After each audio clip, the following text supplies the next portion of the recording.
Les chaînes les plus difficiles à briser sont celles que l'on ne voit pas. La pauvreté générationnelle ne transmet pas seulement des comptes en banque vides, elle transmet des croyances, des histoires, des règles, des mentalités invisibles qui maintiennent les gens exactement là où la vie les a trouvés. Vous n'avez pas choisi ces mentalités, vous en avez hérité. Mais aujourd'hui, vous avez l'opportunité de les exposer. Vous avez l'opportunité de choisir mieux. Alors, voici les 15 mentalités de pauvreté dont vous avez hérité de vos parents et comment les briser. Bienvenue dans une vie où les règles changent en votre faveur. Numéro 1. L'argent est rare. Vous ne l'avez pas seulement entendu, vous l'avez ressenti en grandissant. Peut-être avez-vous vu la peur dans leurs yeux à l'arrivée des factures. Peut-être avez-vous entendu des disputes au sujet des frais de scolarité, des courses ou du loyer. Peut-être vous a-t-on dit « l'argent ne pousse pas sur les arbres » plus de fois que votre propre nom. Vous avez donc appris très tôt que l'argent est un problème. L'argent est stressant. L'argent disparaît plus vite qu'il n'arrive. Et quand quelqu'un en a beaucoup, il doit être corrompu, arrogant ou égoïste. L'argent est devenu le méchant. Et parce que vous ne vouliez pas être un méchant, vous vous êtes contenté. Vous avez visé petit. Vous vous êtes convaincu que vouloir plus signifiait trahir les valeurs de votre famille. C'est ainsi que la pauvreté se maintient. Non pas des portefeuilles vides, mais par des esprits craintifs. Réécrivons cette histoire un instant. Imaginez un marteau. Un marteau peut construire une maison. Il peut aussi la détruire. Le marteau est-il bon ou mauvais? Ni l'un ni l'autre. C'est un outil. Votre intention décide le résultat. L'argent fonctionne de la même manière. Quand les gens fauchés disent « l'argent est mauvais », ce qu'il veut vraiment dire c'est « nous n'avons vu l'argent utilisé que de mauvaise manière ». Vous voyez rarement des personnes riches, humbles, gentilles et généreuses aux informations parce que le bien ne fait pas le buzz. Mais inversons le script. Est-ce de la cupidité de vouloir offrir une vie confortable à sa famille? Est-ce de la cupidité de vouloir des options au lieu de galérer? Est-ce de la cupidité de vouloir aider les autres au lieu d'avoir besoin d'aide soi-même? Non, c'est de la responsabilité. La vérité est simple. Vous ne pouvez pas aider le monde si vous êtes constamment en train de vous noyer. Si vous ne pouvez pas payer vos factures, vous ne pouvez pas financer une œuvre de bienfaisance. Si vous ne pouvez pas acheter de courses, vous ne pouvez pas nourrir votre communauté. Si vous ne pouvez pas prendre soin de vous, comment prendrez-vous soin des autres? Les gens qui traitent l'argent de cupide sont souvent ceux qui en ont le plus besoin. Voici le grand changement de mentalité dont vous avez besoin. La richesse est une intendance, pas de l'égoïsme. La richesse signifie que vous avez plus de ressources que nécessaire, afin que vous puissiez partager ces ressources avec les autres. Plus vous avez, plus vous pouvez donner. Les pauvres disent « si j'avais de l'argent, j'aiderais les gens ». Mais c'est le mensonge que raconte la pauvreté. Voici la formule réelle. Vous aidez les gens parce que vous avez de l'argent. Vous n'attendez pas d'être riche pour faire le bien. L'argent permet de faire le bien. Vouloir plus ne vous rend pas cupide, mais refusez de développer votre capacité, refusez d'élargir votre potentiel, refusez d'offrir plus à ceux qui comptent sur vous, ça, c'est plus proche de l'égoïsme. L'argent ne change pas qui vous êtes, il révèle qui vous êtes déjà. Si vous êtes généreux avec peu, vous serez généreux avec beaucoup. Alors, la prochaine fois que cette voix vous chuchote, les gens comme nous ne devraient pas vouloir trop, répondez avec confiance. Vouloir plus n'est pas de la cupidité. Vouloir plus, c'est de l'amour. De l'amour pour vous-même, de l'amour pour votre famille, de l'amour pour l'avenir que vous construisez.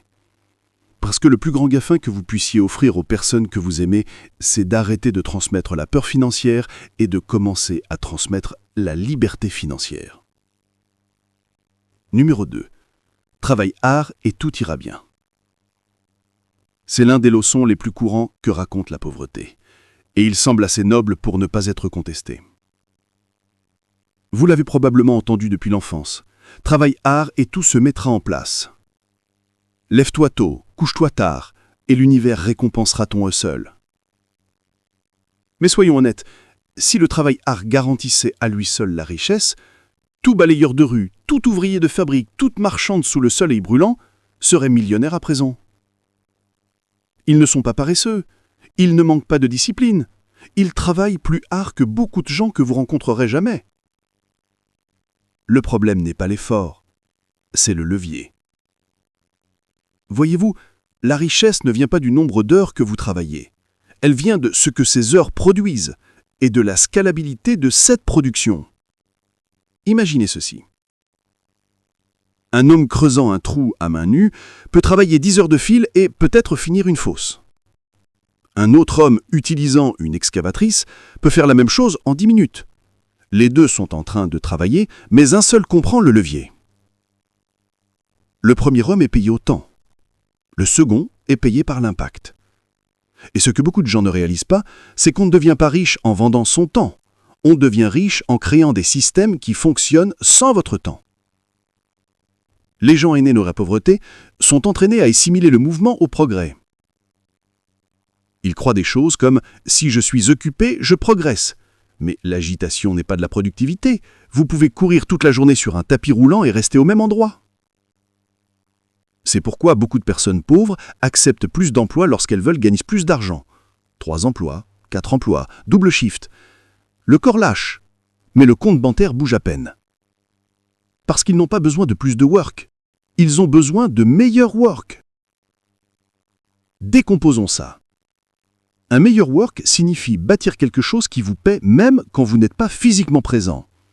Cela pourrait être une skill qui se scale, comme le design, le marketing ou le codage.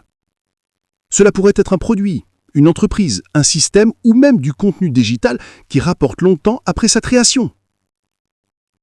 C'est le secret que les ranchs se transmettent secrètement. Le travail art n'est que le billet d'entrée. Le levier, c'est le vrai jeu. Vous pouvez vous hustler toute votre vie et rester fauché, ou vous pouvez apprendre à multiplier vos résultats avec de la structure, de la stratégie et des systèmes. Voici la vérité inconfortable. L'effort sans direction épuise, mais l'effort avec levier compose. Vous n'êtes pas payé pour votre fatigue. Vous êtes payé pour la valeur de votre production pour les autres et l'efficacité avec laquelle vous pouvez la reproduire. Alors, arrêtez de vénérer le travail art comme si c'était la clé entière. Le travail art compte, yes, mais seulement quand il bâtit quelque chose qui grandit au-delà de vos mains. Vous n'êtes pas récompensé pour transpirer plus. Vous êtes récompensé pour penser plus. Les riches ne travaillent pas plus art. Ils travaillent plus intelligemment et font ensuite leur travail pour eux. C'est le levier, et c'est la différence entre rester busy et devenir free. Numéro 3. Joue la sécurité. Vous l'avez probablement entendu grandissant. Fais attention, ne prends pas des risques inutiles. Trouve juste quelque chose de stable et tiens-t'y.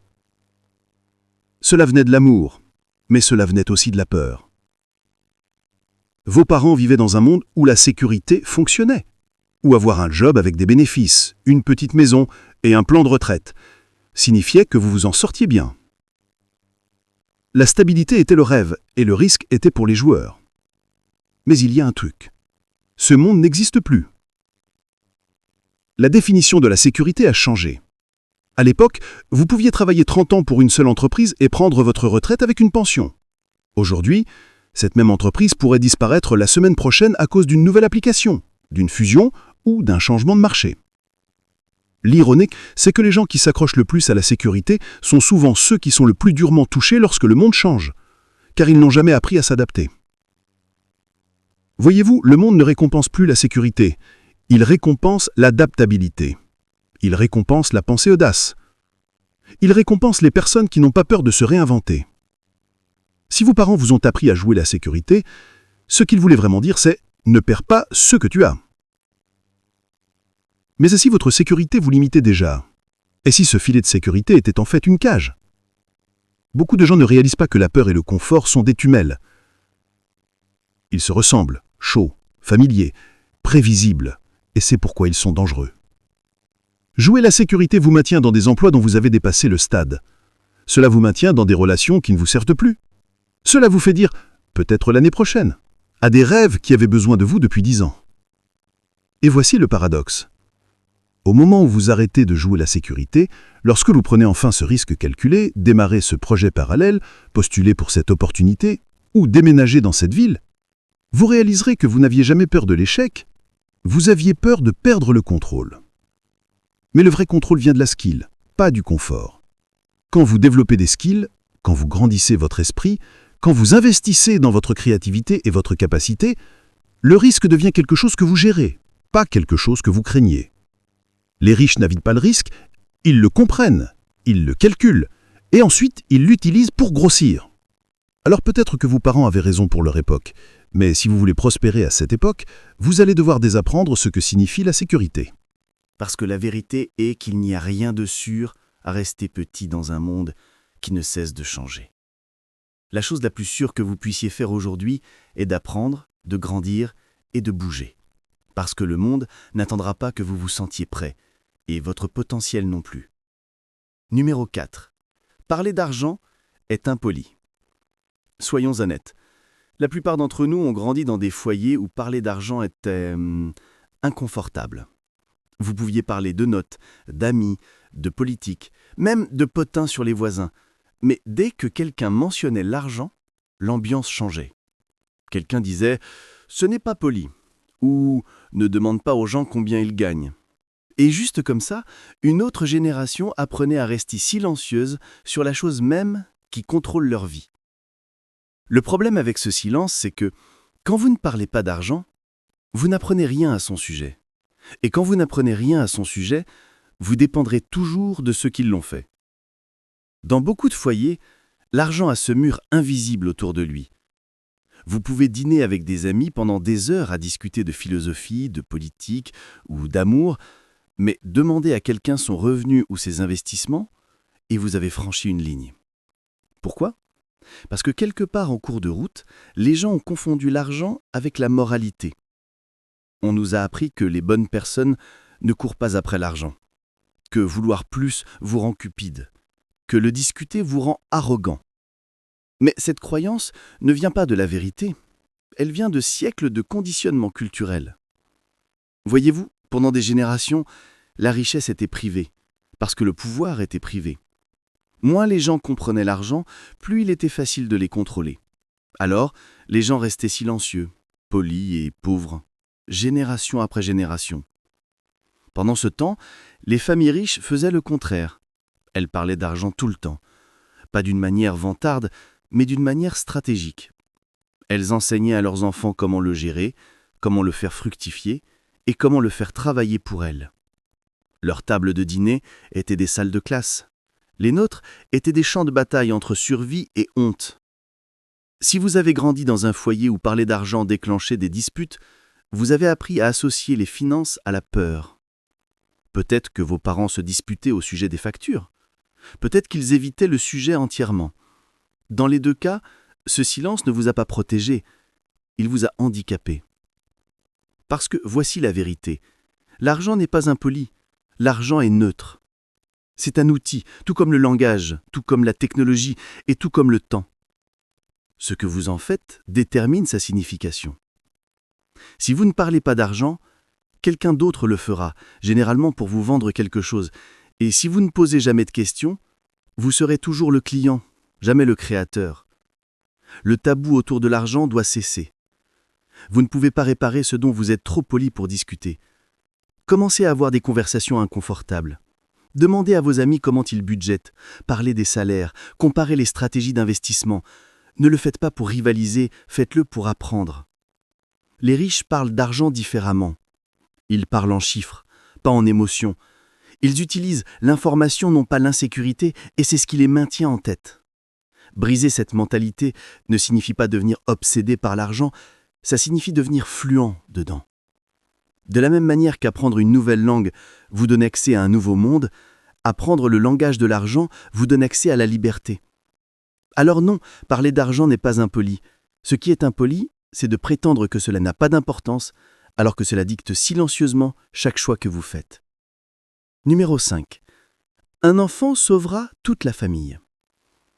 Dans beaucoup de familles, spécialement dans les foyers de la classe ouvrière et émigrée, il y a cette règle tacite qu'un enfant doit réussir. Vous l'avez vu, même peut-être vécu. L'enfant d'or. Celui sur qui tout le monde place ses espoirs. Celui qui étudiera dur, obtiendra son diplôme, décrochera un bon emploi à l'étranger et ensuite portera le reste de la famille vers la sécurité. Ça sonne noble, n'est-ce pas? Mais soyons honnêtes, ce n'est pas noble. C'est de la pression déguisée en amour. Lorsqu'une famille place toute sa survie sur une seule personne, elle ne lui donne pas seulement une responsabilité, elle lui donne de la culpabilité. Car maintenant, tout drame personnel semble égoïste. Tout non ressemble à une trahison, et chaque succès vient avec une facture. Voyez-vous, cette mentalité du « un enfant sauve tout le monde » ne construit pas les familles, elle les brise doucement. Elle écrase l'un et handicape le reste. L'élu grandit en portant des expectations trop lourdes pour un seul dos. On lui dit « Nous avons tout sacrifié pour toi », et bien que cela puisse être vrai, cela devient aussi une dette émotionnelle, une qu'il ne pourra jamais entièrement rembourser. Pendant ce temps, les autres soeurs et frères sont inconsciemment mis de côté. Ils grandissent en croyant que leur drame compte moins. Alors, ils arrêtent d'essayer, attendant plutôt que l'élu arrive à la rescousse. Et juste comme ça, le potentiel d'une famille se concentre sur une seule personne, tandis que le pouvoir collectif de 10 autres reste inutilisé. Ce n'est pas une stratégie, c'est une pensée de survie. Voici ce que les familles saines font différemment. Elles construisent ensemble, elles partagent la connaissance, pas seulement les besoins. Elles investissent dans la croissance des autres au lieu de se concurrencer pour des ressources limitées. Parce que la richesse générationnelle n'est pas créée par des héros, elle est créée par des systèmes. Quand vous comprenez cela, vous réalisez que le problème n'est pas qu'un enfant réussisse, c'est que les autres arrêtent de croire qu'ils peuvent y arriver. Imaginez si chaque frère, sœur, cousin ou parent se concentrait sur la maîtrise d'un domaine de la vie, finance, commerce, éducation, réseautage, puis charpatager cette connaissance avec toute la famille. Vous auriez un réseau, pas un fardeau, une équipe, pas un sauveur. La richesse n'est pas créée en sauvant les autres, elle est créée en élevant le niveau pour que personne n'ait besoin d'être sauvé. Si votre famille vous a couronné l'élu, c'est bien de les aimer, mais vous devez aussi établir des limites. Vous ne pouvez pas verser d'une tasse vide et vous ne pouvez pas soulever une famille qui refuse de se tenir avec vous. Votre travail n'est pas de les sauver. Votre travail est de les inspirer à se sauver eux-mêmes. Parce qu'une personne qui s'élève, c'est une histoire. Mais quand une famille entière s'élève, c'est un héritage. Votre famille n'a pas besoin d'un sauveur, elle a besoin d'une stratégie. Une vision où chacun joue un rôle, chacun contribue et chacun grandit. Et si vous êtes celui qui écoute cela, peut-être que vous n'êtes pas l'élu par hasard, peut-être que vous êtes le seul destiné à briser le modèle. Numéro 6. Les riches sont chanceux ou déshonnêtes. C'est une des plus dangereuses croyances que vous puissiez hériter. Elle semble inoffensive au début, comme une sauvegarde morale, une façon de rester bon dans un monde greedy. Mais en réalité, cette croyance vous entraîne silencieusement à en vouloir la richesse et à rejeter de succès, même quand vous commencez à le gagner vous-même. Dans beaucoup de foyers, tant occidentaux que africains, la richesse est peinte comme quelque chose de suspect. Si quelqu'un conduit une nouvelle voiture, les gens chuchotent « Qui a-t-il arnaqué ?» Si un jeune homme achète un terrain ou construit une maison, quelqu'un murmure « Il doit faire quelque chose de louche ». Et ainsi vous rendez compte, vous associez donc l'argent à la culpabilité. Vous croyez que bien qu'être pauvre signifie que vous êtes honnête, et qu'être riche signifie que vous avez compromis votre âme. C'est une mentalité dangereuse parce qu'elle crée un plafond invisible. Vous rêverez de richesse, mais vous vous méfierez d'elle. Vous prierez pour l'abondance, mais la craindrez secrètement. Et chaque fois qu'une opportunité frappera, vous hésiterez parce qu'une part de vous croit toujours que les bonnes personnes ne courent pas après l'argent. L'argent ne corrompt pas les gens, il les expose. Si vous êtes généreux, l'argent vous donne le pouvoir d'être encore plus généreux. Si vous êtes égoïste, cela magnifie cela aussi. La richesse ne change pas votre caractère, il le révèle en haute définition. C'est pourquoi deux personnes peuvent devenir riches et aller dans des directions complètement différentes. Une crée une fondation et finance des bourses, l'autre devient arrogante et déconnectée. L'argent ne les a pas rendus comme ça, il leur a donné juste une plus grande scène pour agir. Mais voici le piège. Quand vous portez une mentalité négative envers l'argent, vous vous auto-sabotez inconsciemment. Vous rejetez les opportunités bien rémunérées parce qu'elles vous semblent mauvaises. Vous sous-facturez vos skills parce que vous ne voulez pas avoir l'air cupide. Vous restez dans la rareté parce qu'au fond de vous, vous croyez que c'est la seule façon de rester pur.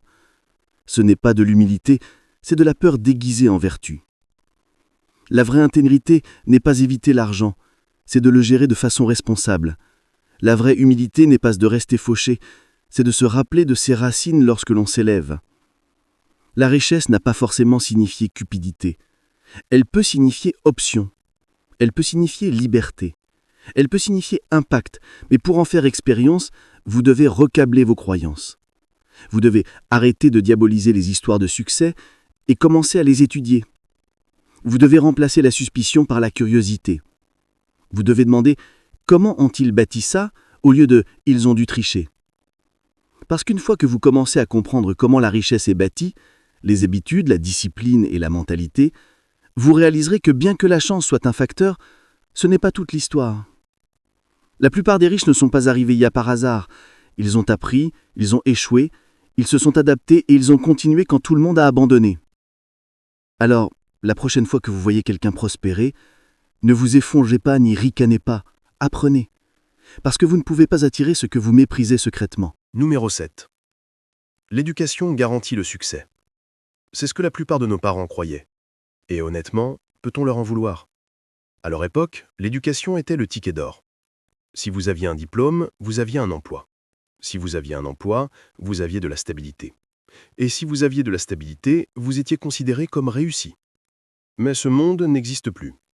Aujourd'hui, vous pouvez être diplômé, majeur de votre promotion, et toujours lutter pour payer votre loyer. Vous pouvez avoir 3 certificats et toujours être ignoré par les employeurs. Car les certificats ne sauvent plus les gens, les compétences le font. Un certificat ouvre une porte, mais la connaissance pratique et utile vous maintient à l'intérieur de la pièce. Le monde a changé plus vite que la plupart des parents ne le réalisent. Les entreprises ne se soucient plus du nombre de diplômes que vous avez. Elles se soucient d'une simple question. Que pouvez-vous faire qui améliore nos résultats ou nous facilite la vie? C'est tout. C'est le marché du travail moderne en une phrase. Regardez autour de vous. Google, Apple, IBM, Tesla et d'innombrables startups ont supprimé les exigences de diplôme. Elles ont réalisé qu'un certificat fantaisiste ne garantit pas la performance. Il garantit seulement que quelqu'un a assisté à des cours et réussi des examens. Mais la vraie valeur est prouvée par les résultats. Et c'est là que la plupart des gens se retrouvent coincés. Ils arrêtent d'apprendre une fois qu'ils ont quitté l'école. Ils supposent que l'éducation est quelque chose que l'on termine, au lieu de quelque chose que l'on continue. Alors ils entrent sur le marché du travail avec des connaissances dépassées, en utilisant des méthodes qui ne fonctionnent plus, s'attendant à des opportunités qui n'existent plus, et puis ils se mettent en colère quand le monde les dépasse. Voici ce que vos parents ne savaient pas. Dans cette génération, l'apprentissage ne s'arrête jamais. C'est parce que tout évolue, de la technologie à la communication, aux industries, et même à la façon dont les gens pensent. Ceux qui gagnent sont ceux qui apprennent plus vite que le monde ne change. L'éducation est toujours bonne. Elle vous donne une fondation. Mais le vrai changement de jeu est l'application. Pouvez-vous faire quelque chose qui résout un problème? Pouvez-vous créer quelque chose qui fait gagner du temps aux gens ou leur rapporte de l'argent? Pouvez-vous penser suffisamment différemment pour améliorer les choses? Ce sont les nouveaux diplômes. Vous voulez être valueux? Commencez à développer des compétences qui vous rendent utiles. Parce qu'en fin de compte, votre revenu est un reflet de votre utilité. Alors arrêtez de collectionner les certificats comme des trophées. Commencez à collectionner la compétence. Lisez, suivez des cours en ligne. Apprenez des outils. Faites du bénévolat. Faites des stages. Expérimentez. Parce que chaque compétence que vous acquérez vous donne une autre façon de servir, de gagner, de grandir. Au XXIe siècle, la personne éduquée n'est pas celle qui a le plus de diplômes. C'est celle qui n'arrête jamais d'apprendre. L'école vous a donné une fondation. Maintenant, c'est à votre responsabilité de construire la maison. L'éducation ne se termine pas après l'école. Elle ne fait vraiment que commencer lorsque vous entrez dans le monde réel et commencez à utiliser ce que vous avez appris pour le changer. Numéro 8. Sois reconnaissant, ça pourrait être pire. Cette phrase a probablement été utilisée pour faire taire plus de rêves que l'échec ne l'ait jamais fait. Alors, ne méprenez pas. La gratitude est puissante. Elle vous maintient ancré, humble et conscient du chemin parcouru. Mais il y a une ligne mince entre être reconnaissant et être piégé par cette même reconnaissance. La plupart d'entre nous avons été élevés à penser que vouloir plus signifiait être ingrat. Au moment où vous disiez « je veux une vie meilleure », quelqu'un répondait « tu devrais être reconnaissant pour ce que tu as ». Et avec le temps, vous avez appris à réduire vos désirs pour ne pas paraître cupide, fier ou ingrat. Mais ce n'est pas de la gratitude, c'est de la peur portant la politesse. Voyez-vous, la vraie gratitude ne dit pas « c'est assez, arrêtons-nous ici ». Elle dit « je suis reconnaissant pour ce que j'ai pendant que j'atteins ce qui vient d'après ». Le but de la gratitude est de vous donner la paix dans le présent, non pas la paralysie dans le futur. Quand la gratitude devient une excuse pour se contenter, elle cesse d'être une vertu et devient une cage. Laissez-moi l'expliquer d'ainsi. Les agriculteurs tenarchiessent Dieu pour une bonne récolte, mais ils plantent à nouveau la saison suivante. Ils n'arrêtent pas de semer parce qu'ils sont reconnaissants. La gratitude alimente leur effort, elle ne la remplace pas. Le même principe s'applique à votre vie. Vous pouvez être reconnaissant pour votre travail et toujours vouloir une promotion. Vous pouvez apprécier votre petite entreprise et toujours rêver d'expansion. Vous pouvez remercier Dieu pour où vous êtes et toujours poursuivre où vous êtes censé être. Le problème est que beaucoup de gens ont été élevés dans des environnements où l'ambition était perçue comme arrogance. Les parents et les enseignants ont confondu la contentement avec la complaisance. Ils vous ont fait sentir coupable de vouloir mieux. Alors maintenant, quand la vie vous offre plus, vous évitez, parce que vous ne voulez pas paraître ingrat. Mais écoutez, la gratitude et la croissance ne sont pas des ennemis, ce sont des partenaires. La gratitude est votre fondation. La croissance est votre bâtiment. Sans gratitude, vous perdez la perspective, et sans croissance, vous gaspillez le potentiel. Si vous appréciez vraiment ce qui vous a été donné, la meilleure façon de l'honorer est de le multiplier. Soyez reconnaissant pour votre talent et utilisez-le. Soyez reconnaissant pour votre revenu et augmentez-le. Soyez reconnaissant pour vos relations et améliorez-les. La gratitude doit vous énergiser, ne pas vous céder. Alors dites « oui, merci pour ce que j'ai ». Et ensuite dites « allons chercher ce qui vient après ». Parce que les gens qui changent leur vie ne sont pas ceux qui se contentent de « juste assez ». Ce sont ceux qui sont reconnaissants et toujours affamés. Numéro 9. Ne surpasse pas les autres. Ça semble noble, non ? Sois humble, reste discret, ne fais pas que les autres se sentent mal. Beaucoup d'entre nous ont été élevés à se diminuer pour que les autres ne se sentent pas en insécurité. Et bien que cela pût être rendu aimable, cela nous a aussi rendus invisibles.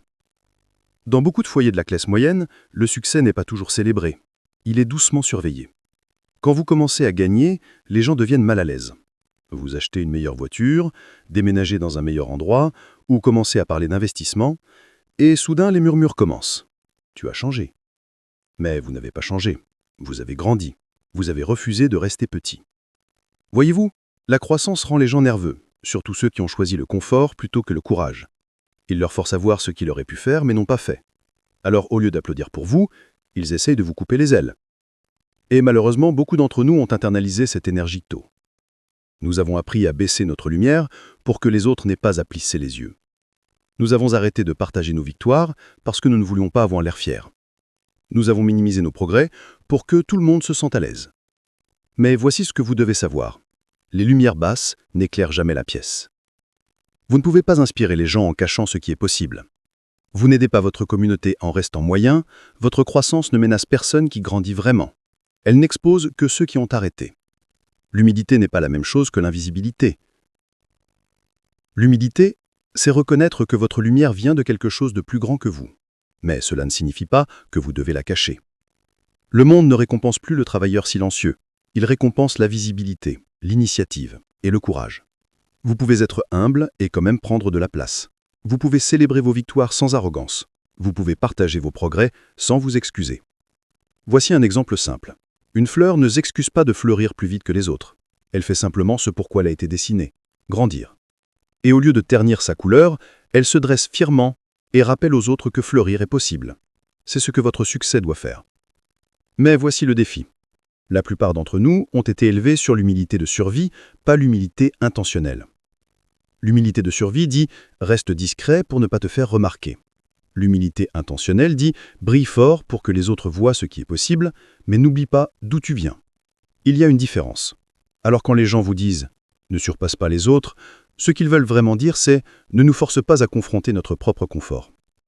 Ne le prenez pas personnellement. Continuez juste à briller. Vous ne pouvez pas libérer les gens en vous rétrécissant pour eux. Vous les libérez en vous développant devant eux. Quand les autres voient votre courage, ils trouvent le leur.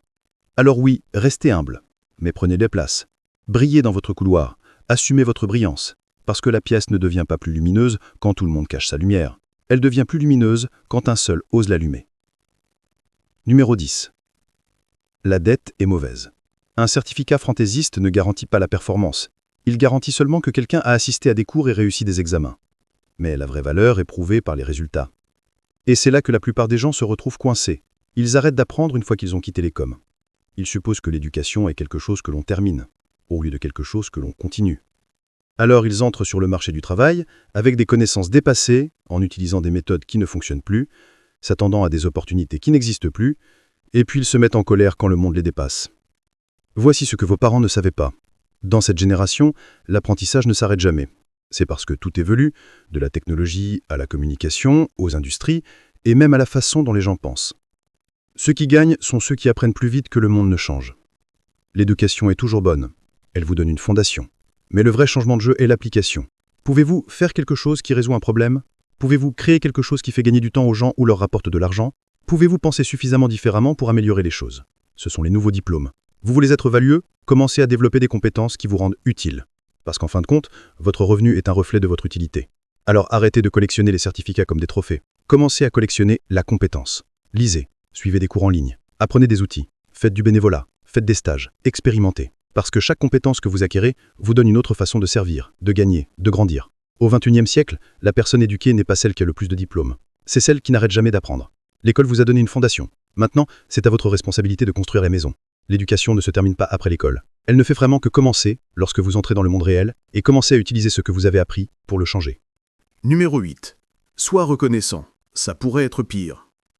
Cette phrase a probablement été utilisée pour faire taire plus de rêves que l'échec ne l'a jamais fait. Alors, ne vous méprenez pas, la gratitude est puissante. Elle vous maintient ancré, humble et conscient du chemin parcouru. Mais il y a une ligne mince entre être reconnaissant et être piégé par cette même reconnaissance. La plupart d'entre nous ont été élevés à penser que vouloir plus signifiait être ingrat. Au moment où vous disiez « je veux une vie meilleure », quelqu'un répondait « tu devrais être reconnaissant pour ce que tu as ». Et avec le temps, vous avez appris à réduire vos désirs pour ne pas paraître cupide, fier ou ingrat. Mais ce n'est pas de la gratitude, c'est de la peur portant de la politesse. Voyez-vous, la vraie gratitude ne dit pas « c'est suffisant, arrêtons-nous ici ». Elle dit « je suis reconnaissant pour ce que j'ai pendant que j'atteins ce qui vient après ». Le but de la gratitude est de vous donner la paix dans le présent, pas la paralysie dans le futur. Lorsque la gratitude devient une excuse pour se contenter, elle cesse d'être une vertu et devient une cage. Laissez-moi l'expliquer ainsi. Les agriculteurs remercient Dieu pour une bonne récolte, mais ils plantent à nouveau la saison suivante. Ils n'arrêtent pas de semer parce qu'ils sont reconnaissants. La gratitude alimente leur effort, elle ne le remplace pas. Le même principe s'applique à votre vie. Vous pouvez être reconnaissant pour votre travail et toujours vouloir une promotion. Vous pouvez apprécier votre petite entreprise et toujours rêver d'expansion. Vous pouvez remercier Dieu pour où vous êtes et toujours poursuivre où vous êtes censé l'être. Le problème est que beaucoup de gens ont été élevés dans des environnements où l'ambition était perçue comme de l'arrogance. Les parents et les enseignants ont confondu le contentement avec la complaisance. Ils vous ont fait vous sentir coupable de vouloir mieux. Alors maintenant, lorsque la vie vous offre plus, vous hésitez, parce que vous ne voulez pas paraître ingrat. Mais écoutez, la gratitude et la croissance ne sont pas ennemies, elles sont partenaires. La gratitude est votre fondation, la croissance est votre bâtiment. Sans gratitude, vous perdez la perspective, et sans croissance, vous gaspillez le potentiel. Si vous appréciez vraiment ce qui vous a été donné, la meilleure façon de l'honorer est de le multiplier. Soyez reconnaissant pour votre talent et utilisez-le. Soyez reconnaissant pour votre revenu et augmentez-le. Soyez reconnaissant pour vos relations et améliorez-les. La gratitude devrait vous énergiser, pas vous céder. Au moment où vous commencez à utiliser « ça pourrait être pire » comme philosophie de vie, vous arrêtez d'évoluer. Et une fois que vous arrêtez d'évoluer, la vie commence à se dégrader. Alors oui, soyez reconnaissant, mais ne vous arrêtez pas là. Laissez votre gratitude vous rappeler ce qui est possible, ne vous convainquez pas que c'est tout ce qu'il y a.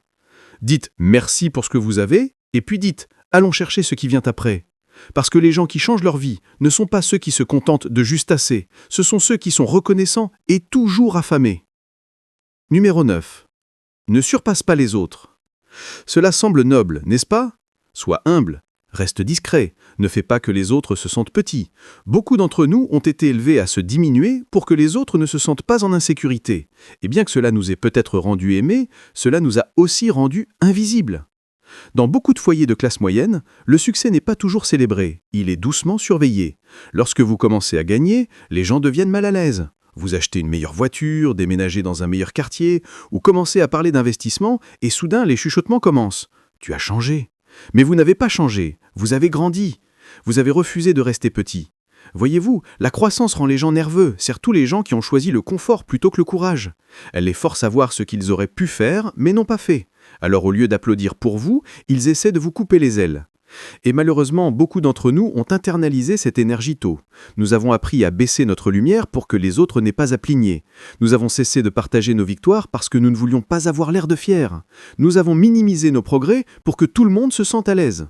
Mais il y a une chose que vous devez savoir. Les lumières faibles n'éclairent jamais la pièce. Vous ne pouvez pas inspirer les gens en cachant ce qui est possible. Vous n'aidez pas votre communauté en restant à la moyenne. Votre croissance ne menace personne qui grandit vraiment. Elle n'expose que ceux qui ont arrêté. L'humilité n'est pas la même chose que l'invisibilité. L'humilité, c'est reconnaître que votre lumière vient de quelque chose de plus grand que vous. Mais cela ne signifie pas que vous devez la cacher. Le monde ne récompense plus le travailleur silencieux, il récompense la visibilité, l'initiative et le courage. Vous pouvez être humble et toujours prendre de la place. Vous pouvez célébrer vos victoires sans arrogance. Vous pouvez partager vos progrès sans vous excuser. Voici un exemple simple. Une fleur ne s'excuse pas de fleurir plus vite que les autres. Elle fait simplement ce pourquoi elle était décidée, grandir. Et au lieu de ternir sa couleur, elle se tasse fièrement et rappelle aux autres que fleurir est possible. C'est ce que votre succès doit faire. Mais voici le challenge. Beaucoup de gens ont été élevés sur l'humilité de survie, pas l'humilité intentionnelle. L'humilité de survie dit « reste distrait pour ne pas te faire remarquer ». L'humilité intentionnelle dit « brille fort pour que les autres voient ce qui est possible, mais n'oublie pas d'où tu viens ». Il y a une différence. Alors quand les gens vous disent de ne pas surpasser les autres, ce qu'ils veulent vraiment dire c'est « ne nous force pas à confronter notre propre confort ». Ne le prenez pas personnellement, continuez simplement à briller. Vous ne pouvez pas libérer les gens vous rétrécissant pour eux, vous les libérez en vous développant devant eux. Lorsque les autres voient votre courage, ils trouvent le leur. Alors oui, restez humble, mais prenez de la place. Brillez dans votre couloir, assumez votre brillance, parce que la pièce ne devient pas plus brillante quand tout le monde cache sa lumière, elle devient plus brillante quand quelqu'un ose l'allumer. Numéro 10. La dette est mauvaise. C'est ce que beaucoup d'entre nous ont appris. Pour certains parents, la dette était le signal d'alarme ultime, quelque chose que seules les personnes inconscientes ou désespérées touchaient. Pour d'autres, c'était un piège dans lequel ils sont tombés et dont ils ne se sont jamais échappés. Quoi qu'il en soit, la plupart des familles ont grandi en voyant la dette comme quelque chose à éviter, pas comme quelque chose à comprendre. Mais voici la vérité. La dette n'est ni bonne ni mauvaise, c'est un outil. Et comme tout outil, cela dépend de celui qui le tient.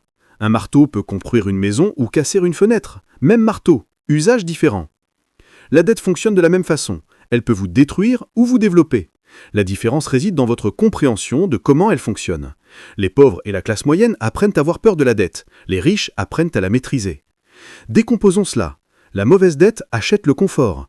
Elle vous fait sentir riche tout en vous maintenant discrètement fauché. C'est la dette que vous contractez pour des choses qui perdent de la valeur. Des vêtements chers, des gadgets, des vacances que vous ne pouvez pas vous permettre et des voitures qui se déprécient dès qu'elles quittent le parking. La mauvaise dette vous donne une illusion de progrès, mais vous laisse avec des paiements mensuels qui vous enchaînent à vos décisions passées. Elle nourrit le besoin de statut, mais affame votre liberté financière. La bonne dette, en contraste, achète la capacité. C'est le genre de dette qui multiplie votre potentiel. Elle vous aide à acquérir des actifs qui produisent des revenus. Immobilier, éducation qui augmente votre pouvoir de gagner, équipement qui développe votre entreprise, ou capital qui finance votre prochaine grande idée. La bonne dette ne vous fait pas paraître riche, elle vous aide à devenir riche. Les riches comprennent le levier. Ils savent qu'utiliser l'argent des autres de manière responsable leur permet d'accélérer la croissance. Ils empruntent non pas pour dépenser, mais pour bâtir. C'est le changement de mentalité dont vous avez besoin. Voyez-vous, beaucoup de gens ne connaissent que la dette de consommation, celle qui vous draine, mais les riches opèrent avec la dette productive, celle qui les rembourse. Le problème est que les écoles n'enseignent jamais cette différence. Alors les enfants grandissent en entendant leurs parents dire des choses comme « ne dois jamais rien à personne » Ou « la dette te ruinera », sans comprendre que ce n'est pas la dette elle-même qui ruine les gens, c'est la dette indisciplinée. Éviter complètement la dette vous maintient petit, vous ne ferez que ce que vous pouvez vous permettre et cela limite votre capacité à grandir. Abuser de la dette vous détruit. Vous achèterez des choses que vous ne pouvez pas maintenir et cela vous emprisonne en finance. Mais maîtriser la dette est là où réside le pouvoir. L'objectif n'est pas de fuir la dette ou d'y se noyer. L'objectif est de la contrôler. Demandez-vous avant d'emprunter, cet achat va-t-il me rapporter de l'argent ou me coûter de l'argent ? Est-ce que cela augmente ma capacité ou juste mon confort ? Puis-je gérer le remboursement sans stress ? La dette utilisée avec sagesse est un levier, mais la dette utilisée avec folie est une servitude. Alors non, la dette n'est pas mauvaise. L'ignorance à son sujet l'est. Numéro 11. Nous n'avons pas besoin de beaucoup. Vous avez probablement entendu cette phrase grandir. Peut-être que vos parents l'ont dit en comparant votre famille aux voisins avec une plus grande maison ou une voiture plus récente. Peut-être ils l'ont dit quand ils n'avaient pas les moyens de quelque chose et ne voulaient pas que vous vous sentiez mal. Nous sommes des gens simples, nous n'avons pas besoin de tout ça. Et honnêtement, cette mentalité semble noble, elle semble humble, elle semble même paisible. Mais sous cette humilité, il y a souvent quelque chose de dangereux, la résignation. Voyez-vous, la simplicité est belle quand c'est un choix, mais elle devient toxique quand c'est une excuse pour la petite pensée. Il y a une différence entre vivre simplement et penser petit. Vivre simplement signifie que vous n'êtes pas motivé par la gride, mais par la clarté. Penser petit signifie que vous avez cessé de croire qu'il pourrait y avoir plus, et c'est le danger dans lequel beaucoup de nos parents sont tombés. Ils ont confondu le contentement avec la complaisance. Ils nous ont fait apprendre à survivre, pas à nous étendre, à faire avec, pas à multiplier, à rester confortable, pas à grandir. Mais vous n'êtes pas créé pour la survie. Vous avez été créé pour les stewardship, pour la multiplication, pour l'agrandissement. La simplicité ne devrait jamais être votre plafond. Elle devrait être votre terrain solide, l'endroit où vous vous tenez pendant que vous vous élevez. Lorsque vous dites « nous n'avons pas besoin de beaucoup », demandez-vous « est-ce que c'est vrai ou c'est la peur qui parle ?» Parce que parfois, nous n'avons pas besoin de beaucoup et vraiment, nous ne croyons pas pouvoir avoir plus. C'est un mécanisme de défense. C'est une façon de faire la paix avec les limites au lieu de les défier. Et génération après génération, cette mentalité silencieuse maintient les familles bloquées. Vous n'avez pas à courir après l'excès, mais vous devez courir après l'expansion. Expansion dans votre esprit, dans votre revenu, dans vos opportunités, dans votre capacité à donner, à aimer et à diriger. Parce que lorsque vous grandissez, votre impact grandit. Et lorsque votre impact grandit, votre héritage grandit. Imaginez que chaque personne de votre famille décide de vivre juste 10% au-delà du confort, d'apprendre une nouvelle skill, de bâtir un flux de revenus additionnel ou de rêver un niveau plus haut. En une génération, toute votre lignée pourrait changer. Alors oui, vivez simplement si c'est ce qui correspond à vos valeurs, mais ne pensez pas petit. Vous pouvez vivre simplement et penser de manière expansive. Rappelez-vous, vous n'avez pas été créé pour la survie. Vous avez été créé pour l'intendance, pour la multiplication, pour la croissance. La simplicité ne devrait jamais être votre plafond. Elle devrait être votre terrain solide, l'endroit où vous vous tenez pendant que vous vous élevez. Numéro 12. Le gouvernement va arranger ça. Cette phrase a été transmise comme une berceuse, calme, réconfortante et complètement trompeuse. Vous l'avez entendu après chaque mauvaise économie, chaque crise du logement, chaque augmentation d'impôts.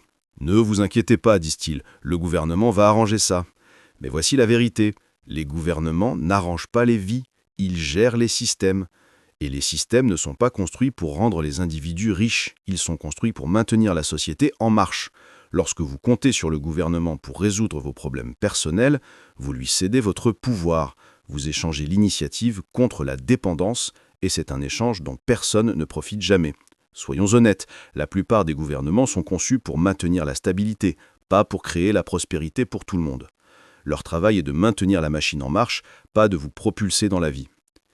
Ils mettent en place des filets de sécurité, pas des échelles de succès.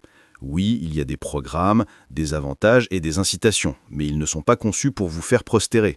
Ils sont conçus pour vous assurer que vous ne vous effondrez pas. C'est la différence. Le gouvernement peut vous empêcher de vous noyer, mais il ne vous apprendra pas à nager. Si vous étudiez les personnes les plus riches ou les plus épanouies du monde, vous remarquerez quelque chose. Elles ont arrêté d'attendre.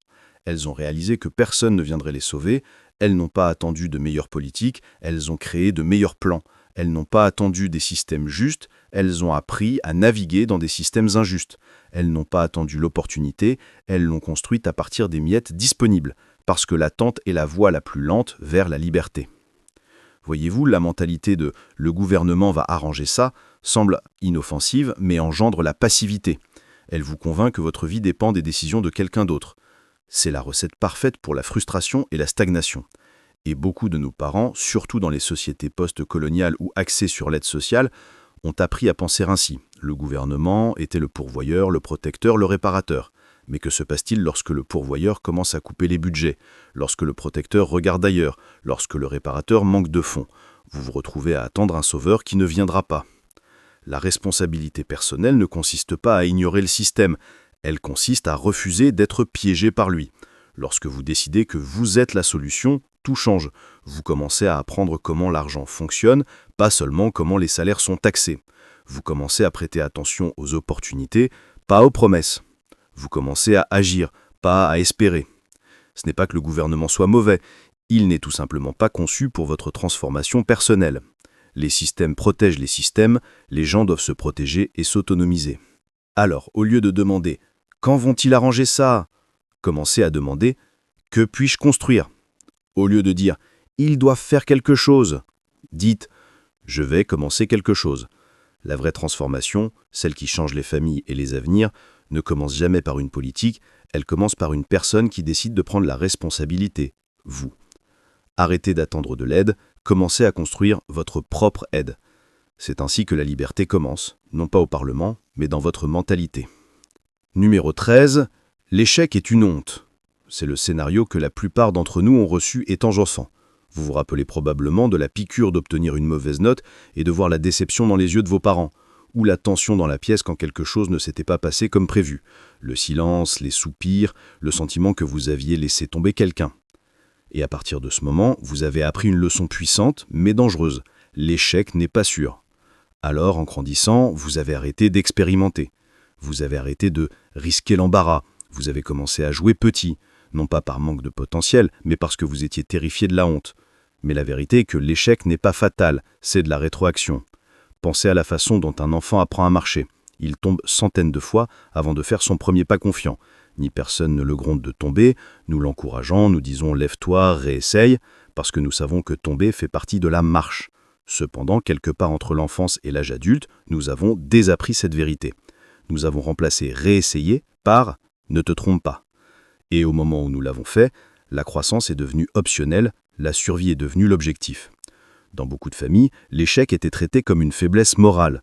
Vous n'aviez pas seulement tort, vous étiez mauvais. Alors quand la vie vous a invité à rêver plus grand, à démarrer une entreprise, à déménager dans un nouveau pays ou à prendre un risque, cette vieille peur chichotait « et si tu échouais encore ?» Voici ce que personne ne vous a dit en grandissant. L'échec est une donnée. C'est de l'information sur ce qui ne fonctionne pas. C'est les frais de scolarité que vous payez pour la maîtrise. Chaque entrepreneur, artiste, inventeur ou leader que vous admirez a une traînée d'échecs derrière lui. Et pas des échecs silencieux, cachés, des bruyants, des publics, des coûteux. Mais ils ont compris quelque chose que vos parents n'ont peut-être pas appris, que l'échec n'est pas l'opposé du succès, c'est le chemin vers lui. La différence entre les gens qui s'élèvent et les gens qui restent bloqués n'est pas l'intelligence, c'est la relation avec l'échec. Ceux qui s'élèvent échouent en avançant. Ils tombent, réfléchissent et s'ajustent. Ceux qui restent bloqués échouent intérieurement. Ils tombent, l'internalisent et arrêtent d'essayer. Et puisque l'échec apporte la honte, ils évitent le progrès complètement. Ils choisissent le familier, même s'il est peu épanouissant, car au moins il ne les expose pas. Mais le coût d'éviter l'échec est de vivre une vie qui ne vous étire jamais. Voici l'astuce. Chaque grande histoire de succès que vous admirez a commencé par l'échec, non pas une fois, mais plusieurs fois. Edison a testé milliers de filaments avant d'inventer la bulbe électrique. Walt Disney a été renvoyé pour manque d'imagination. Oprah a été rétrogradée tôt dans sa carrière. Ils n'ont pas caché leurs erreurs, ils les ont utilisées. Alors au lieu de demander « et si j'échoue ?», commencez à demander « qu'est-ce que j'apprendrai quand je le ferai ?» Parce que vous échouerez, tout le monde le fait. La question est « est-ce que cela vous enterrera ou vous construira ?» L'échec n'est pas la fin de votre histoire, c'est le processus d'édition. Et la honte n'a pas sa place dans la croissance. Alors la prochaine fois que vous trébuchez, ne vous cachez pas. Prenez des notes, ajustez votre approche, Réessayez. Vous n'avez pas besoin d'éviter l'échec, vous avez besoin de le redéfinir. Parce qu'au moment où vous arrêtez de craindre l'échec, vous commencez à débloquer votre potentiel, bruyamment, audacement et sans vous excuser. Numéro 14, l'argent va te changer. Vous avez probablement entendu ça dit avec suspicion, comme un avertissement, pas un compliment. Généralement de quelqu'un essayant de paraître sage ou moral. Fais attention, ne laisse pas l'argent te changer. Mais ce qu'ils veulent vraiment dire, c'est « ne nous dépasse pas ». La vérité est que l'argent va vous changer.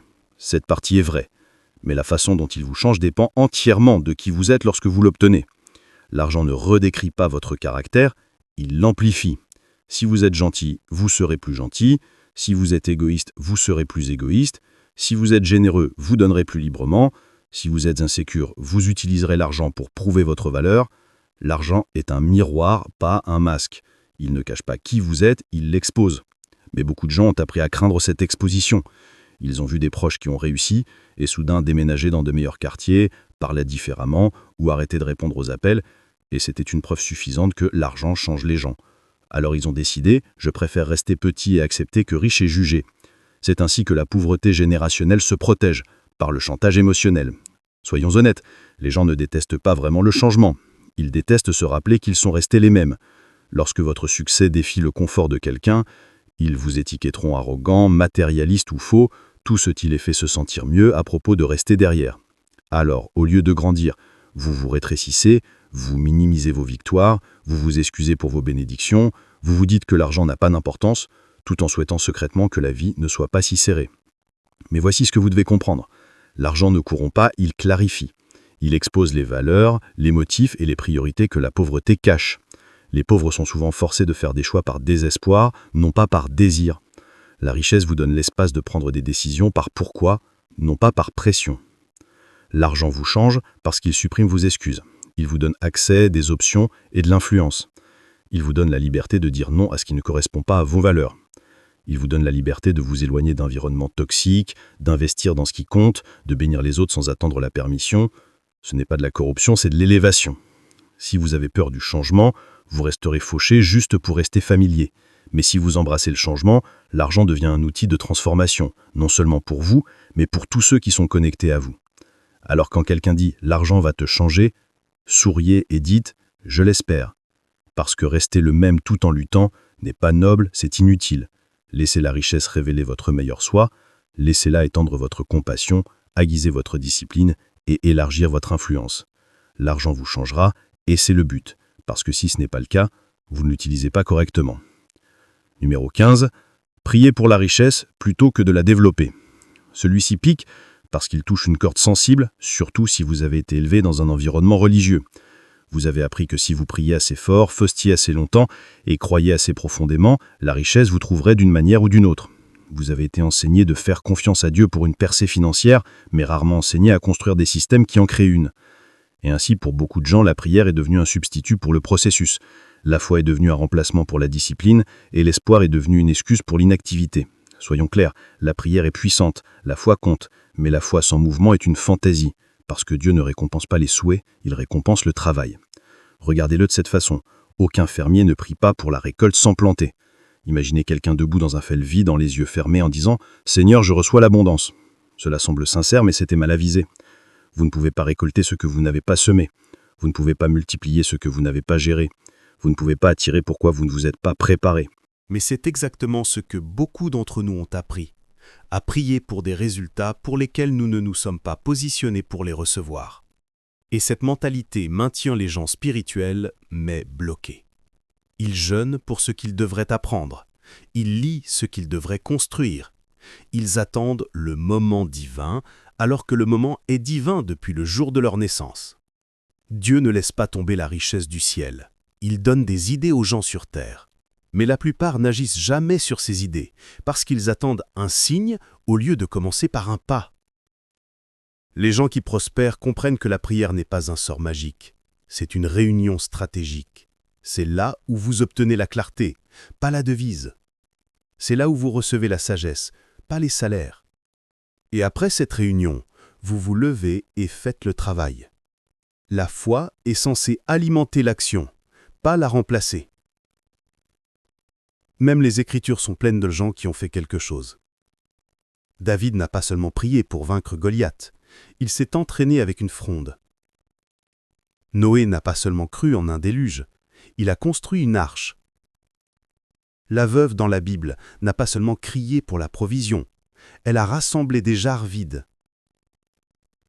Le modèle est clair, la prière ouvre la porte, mais vous devez toujours la franchir. Et lorsque vous bougez, quelque chose de puissant se produit. Votre effort devient la graine qui active le partenariat divin. C'est là où la grâce rencontre l'effort acharné. C'est là où la faveur suit la fonction. Alors non, arrêtez de prier pour une récolte quand vous n'avez pas planté de graines. Arrêtez de demander la richesse quand vous n'avez pas développé les compétences pour la gérer. Arrêtez d'appeler les opportunités quand vous n'avez pas créé la capacité de les contenir. Si vous voulez vraiment un miracle, bougez. Parce que le vrai miracle n'est pas l'argent qui apparaît de nulle part. C'est vous qui devenez quelqu'un qui peut le créer et le maintenir. La foi est le feu, mais l'action est le carburant. Sans les deux, vous resterez chaud dans la croyance, mais vous n'avancerez jamais dans les résultats. La bénédiction pour laquelle vous priez n'attend pas au ciel. Elle attend à l'intérieur de votre prochain pas audacieux. Le miracle est en mouvement. Vous avez hérité une mentalité, pas une condamnation à vie. Et maintenant que vous voyez les chaînes, vous pouvez enfin les briser. Alors voici ma question pour vous. Quelle mentalité de pauvreté allez-vous lâcher en premier?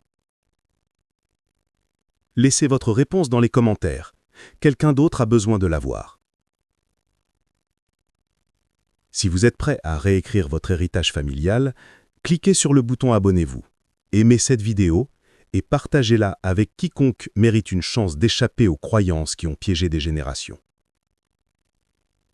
Restez vigilants.